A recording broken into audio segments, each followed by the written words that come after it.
Alright, so a new hero just got released in BTD 6. The new hero is Sai, and this is Sai.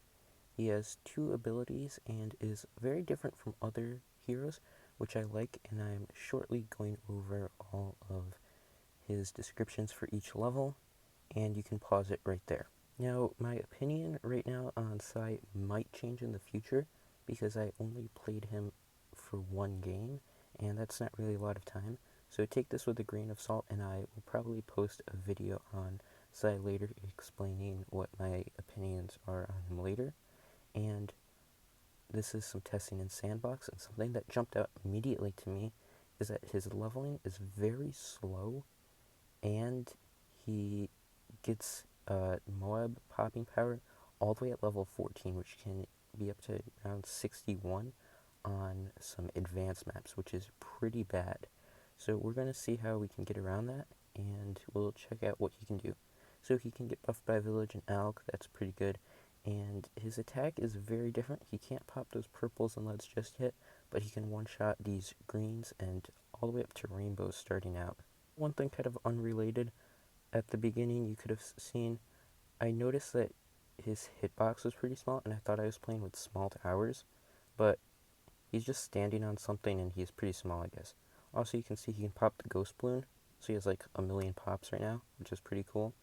But other than that, I can kind of infer already that he's better at single target than killing this big group, so on around like 36 he may not do as well, but his abilities can counter group balloons pretty well, which is interesting, but this is only a short term, so he's not really the most reliable with these big group balloons.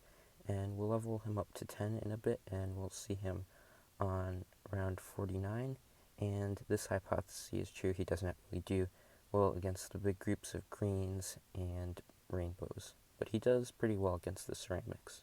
Later on, when I level him up to 20, it actually gets really nutty. The ability at level 20 is extremely powerful, and there's not much I can say about it besides it can't kill a bad, so you're going to need something for that, but it can one-shot around 98, which is really good, but there's an issue with that.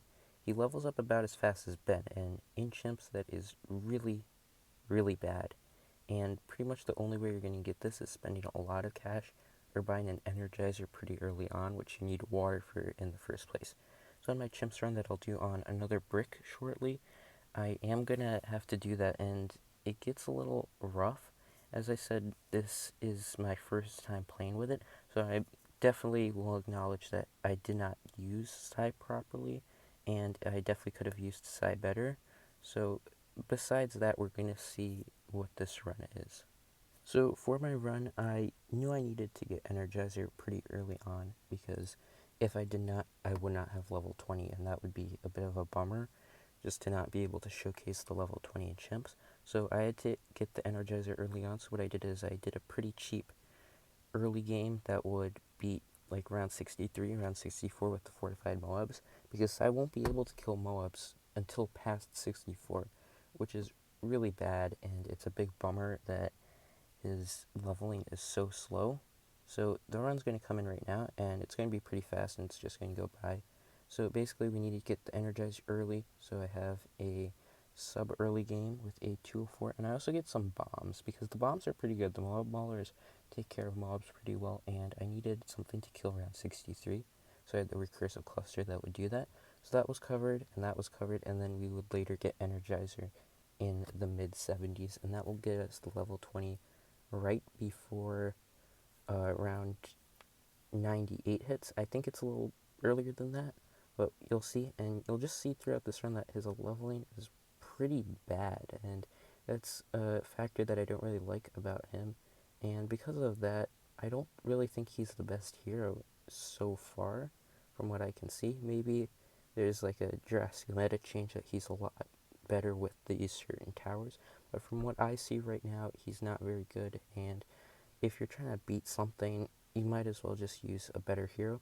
But on the other hand, he actually is really fun to use. I did enjoy his interesting powers where he blows and stuns stuff back, and how he one-shots things. So you might want to use this guy more as a for fun tower, and if you're trying to beat like some tough maps, it might be best to stay away from him. Anyways, enjoy the rest of this run.